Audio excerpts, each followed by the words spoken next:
For every clothing owner, there will come a time when what you could once wear can no longer be repaired. End-of-life textiles refer to textiles which can't be reused for the purpose they were initially made for. But this doesn't mean they're doomed to fall into the trash. Textile-to-textile recycling refers to the transformation of textile waste into new textiles. This requires manpower and technology, spread on a large scale, and is an important part of the fashion chain, because eventually all textiles will reach their end of life. The process of textile recycling starts out with textile sorting. Fabric waste needs to be sorted based on their fiber blends. Currently, there are semi-automated and fully automated sorting technologies which use sensors to determine the material of a fabric, but these are only available in Europe, and the technologies are usually patented. Canada and many other countries therefore rely on manual sorting from workers and volunteers. After textiles are sorted based on their quality and the materials they're made of, they're broken down and then recycled. The people who run this process are called graders, and they work between textile waste suppliers, processors, and buyers to determine which fabrics go where, and these decisions are usually informed by who's paying the highest price. There is still, however, a surplus of textile waste production compared to the market demand for recycled products. In general, recycling centers are also in short supply, but here's what's available to us right now. Current methods for textile recycling are split into a few groups: mechanical versus chemical, and closed-loop versus open-loop.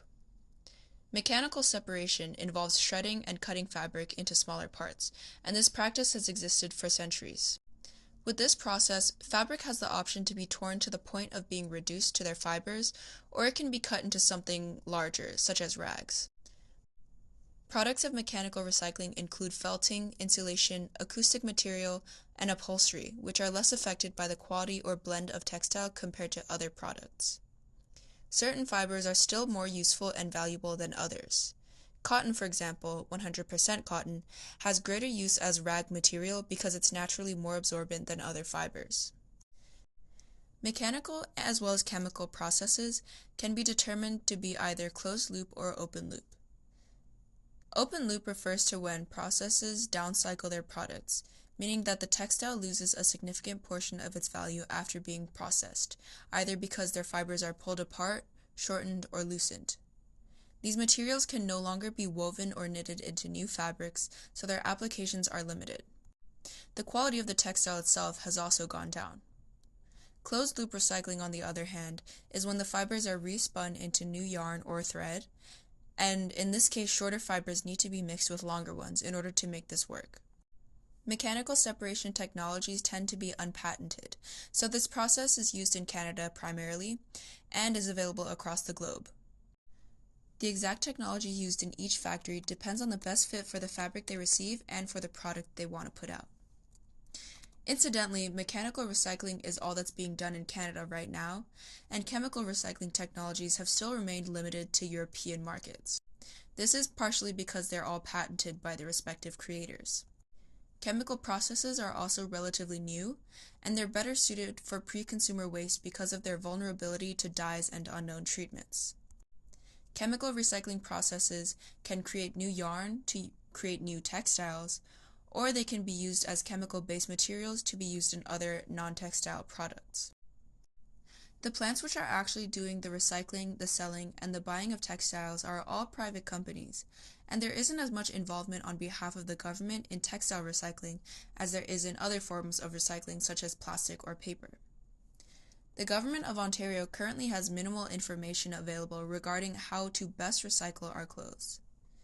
The gravity of the situation in terms of the environment and the need to have effective textile recycling is acknowledged in government policies, but the resources are all from private companies.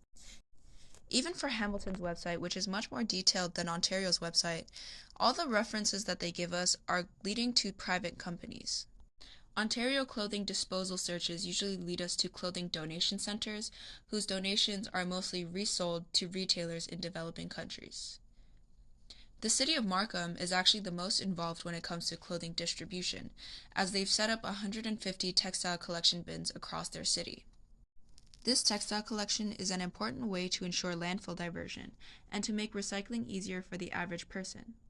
They still, however, send the textile waste to the same charities and organizations that run the donation centers themselves. So the end location of the clothing put in government-sponsored bins are the same as if you were to put your clothes into a store-specific donation box. Ultimately, it seems that the system of textile recycling is a globalized one, where even local recycling facilities still have to outsource their products to international buyers. The plants themselves are clearly looking for recycled goods in bulk, and they list their prices by the pound. This means that as it stands, we as individuals are still limited to running our textile waste through donation centers and private companies. And this won't change until the entire system of globalized textile recycling changes.